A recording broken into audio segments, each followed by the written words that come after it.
So I'm just about to head out to the shops because I'm going to get actually some paint for something from this book. It's amazing. Nanny wanted something for her home, like an abstract piece, and this just happened to come in the mail. So I'm going to do one of her acrylic pieces from there. So I'm going to go get some paint for that. So I'm going to head to Officeworks now to get that. So I decided to come to Officeworks during back to school shopping. So that was fun, getting a car park. I just went to another Officeworks because they didn't really have the paint range that I wanted, so I've had to come to the normal one that I go to. And yeah, that's battle the back to school shopping.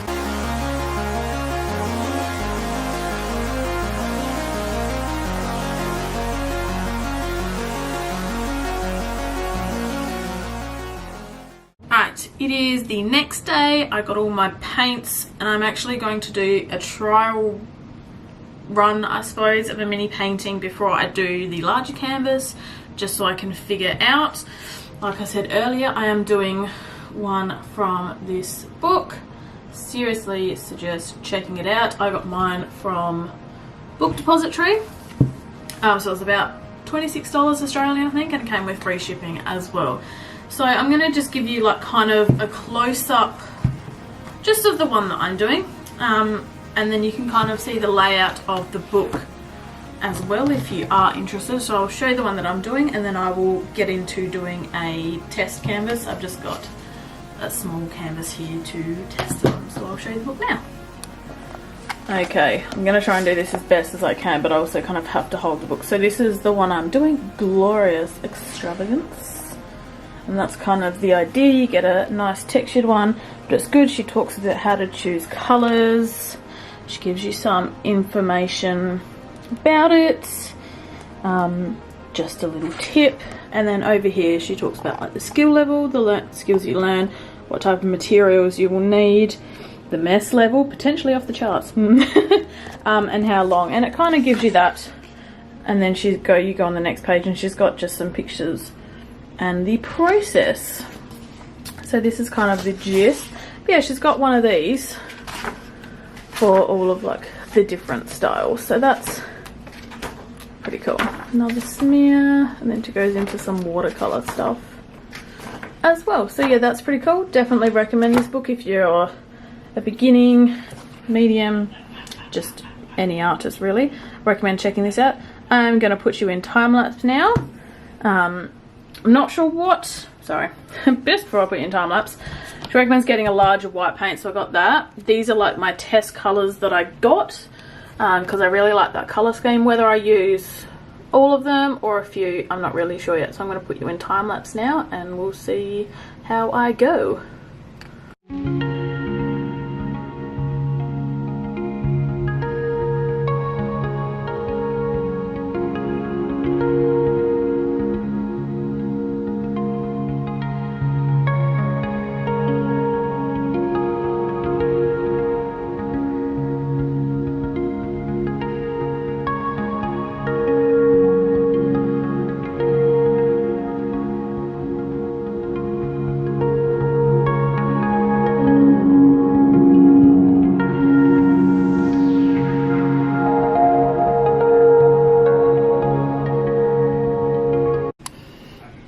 Okay, this is what we got. It's got quite a lot of texture to it. I'm going to paint around the sides white, so that colour doesn't necessarily matter. But I think pretty effective. I just found an entire spot that I missed. Yes, you definitely have to be careful not to overwork it, but it didn't take me too long to do.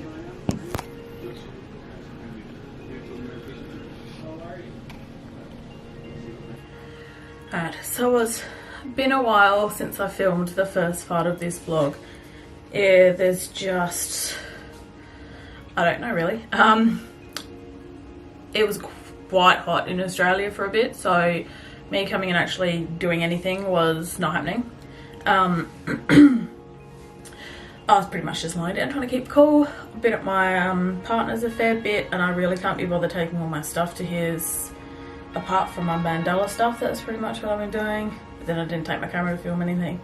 But anyway, here we are back. First part of this, you would have seen me using this, and I'm going to kind of take inspiration from Josie's book as well today. Now, I love the layout of this book in the sense, let me get to how it's set out.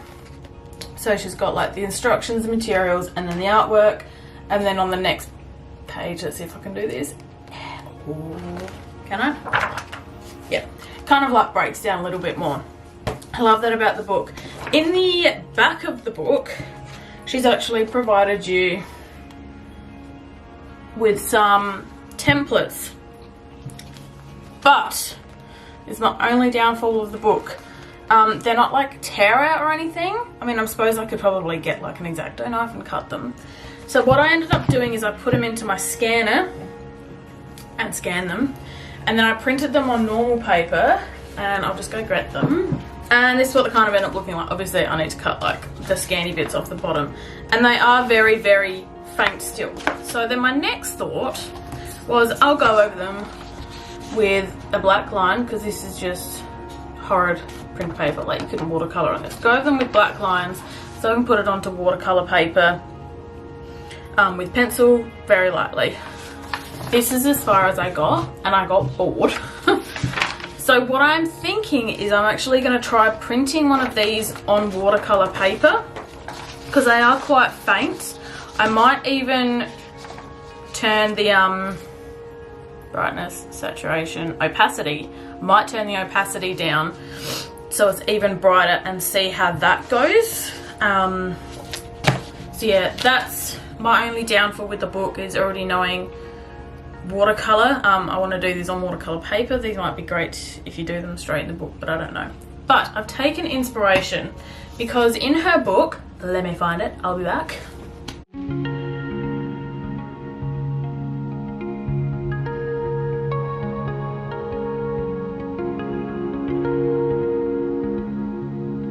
I'm back. Okay, so she has like these watercolor mandalas where it's a mandala design, but the sections aren't joint and there's no ink. So there's one. There's another. It's just so awkward. And there's kind of another example. So you can see like the colours are separated by a white gap. I knew I wouldn't. Ooh, I'm cutting my head off. That's a good view. I knew I wouldn't have the patience to draw one of these. So I'm lucky enough that I have an iPad Pro. Or the Harry Potter sticker on the bottom. That is in my Etsy shop if you did want to grab it.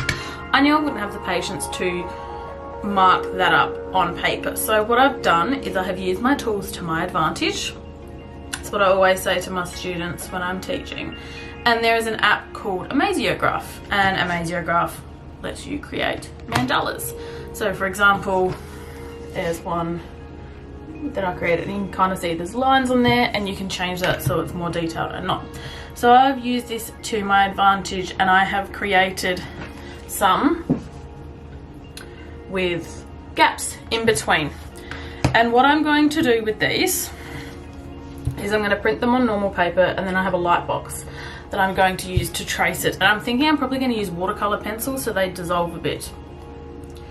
But I'm very particular with colors, and I don't want to go straight in and add the colors. Sorry, I've just looked at the timestamp on this and I'm rambling a bit. So what I actually did is I then put it into Procreate, which is another art app on my iPad Pro, and I played around with some colors so I could get the balance of colors that I wanted, so then I knew what colors I was going to use. Does that make sense? Hopefully it does. So I think I'm going to do this one today because it's a little bit more on the simpler side, and I can hopefully get it done quite quickly. So yeah, that was just me marking out my colors. I'm not going to print this template off. I'm going to print just the black and white one off, use my light box to put it onto watercolor paper and then add the watercolor and see how it turns out. I'm gonna stop rambling now. And yeah, we're gonna get to it. Wow, didn't have a good sleep last night, so I'm not with it today.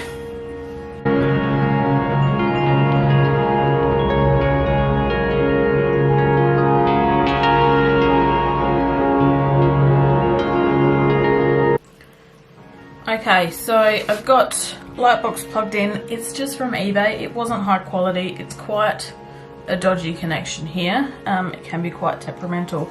I've stuck this one down. I'm also going to stick this down once I have it aligned pretty much in the center. It wasn't entirely center on my document, so I'm just gonna check it.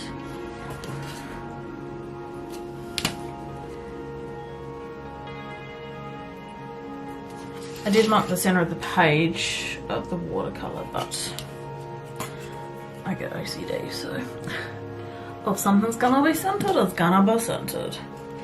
Okay, and I'm just gonna use, if I can get it open with one hand, I'm at a weird angle. It's like a washi tape. Now, I've got my color chart that, if you have seen my little tutorial, oh, pardon me guys, sorry, you would know how to make this. I'm going to use this as a reference to find my colours that I want. These are watercolour, aren't they? Yes, they are. So I can just sketch it out on there, and let's have this open as well so I can see what colours I was kind of going for.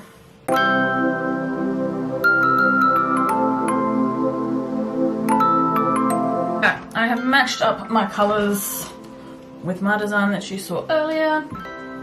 So now it's just a case of me going with my watercolour pencils before I then go in with my watercolour paint. This way the pattern's there, but these will dissolve. I could colour in this whole thing with my watercolour pencils and activator, but we won't do that today.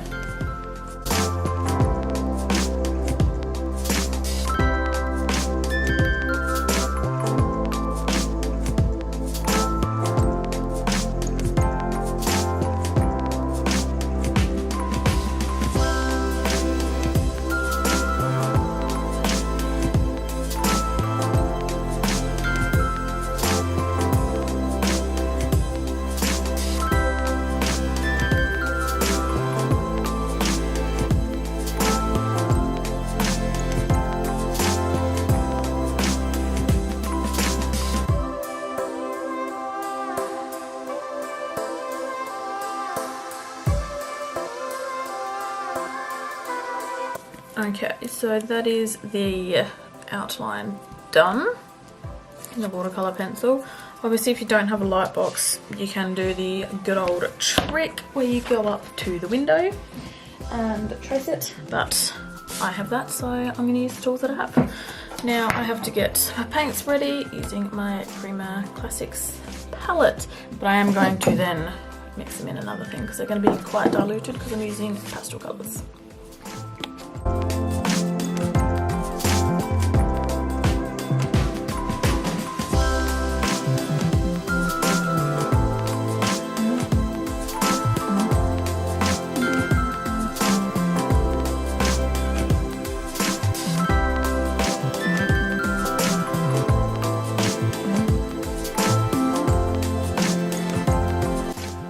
Alright, I'm pretty happy with the colours that I managed to get.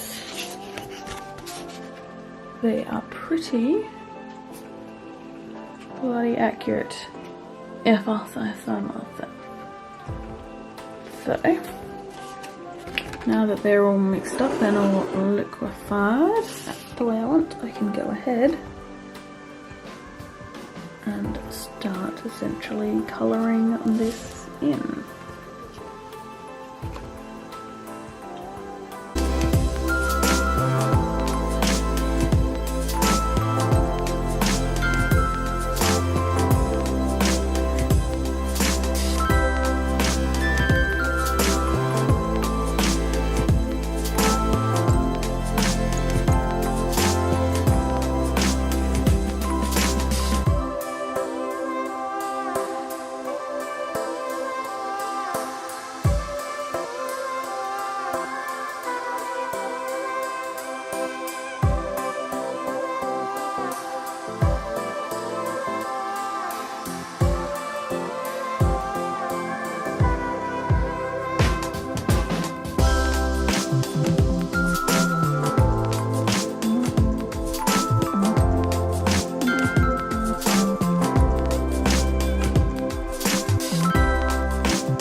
the finished piece. The pink definitely dominates it more than I wanted it to, but I'm still okay with how it turned out. There are things I would change next time. I was a bit sloppy when doing the watercolor pencil line, so some are in funny places. So I think next time, I'm actually, before I print it, I'm going to do smaller lines on my iPad and trace them a bit more carefully, and that way all of these white spaces will also become smaller and it will become a bit more, well, closer together, and I suppose look a little bit more unified. But oh my god, you notice so many more mistakes doing it this way. But yeah, pretty happy with how it turned out. Hey guys, editing Jess, interrupting your footage right now. I actually decided to upload the template that I use for the watercolor mandala, and I will include the link down below so you can download that one for free. If you did want to try this one, then you've got the template to use. I included the original one with the bigger lines, and I have also included one with some small lines in between. So yeah, yay for freebies. Okay, I reckon I'm going to end the vlog now. Anyone get these really annoying bits of hair? Like, it just doesn't seem to grow and it's just annoying. It's not even, it's 5:45 here, and like, it seems so dark. I'll turn off my light. So dark. Because the stupid pergola out there blacks on my light. So I'm pretty much, let's get back to focusing, there we go. Pretty much feels like, apart from the tiny bit of light coming through there, I'm filming in the dark. Like, it's so dark in here. Anyway, I can't be bothered holding up the camera, so this is the angle you get. Yeah, if you try any of the tips, sorry, just thinking about what I was going to say. If you try any of the tips that I use for the watercolor mandala, I'd love to see them. Tag me on Instagram. Otherwise, hope you enjoyed this studio vlog, and I will see you guys next time. Bye!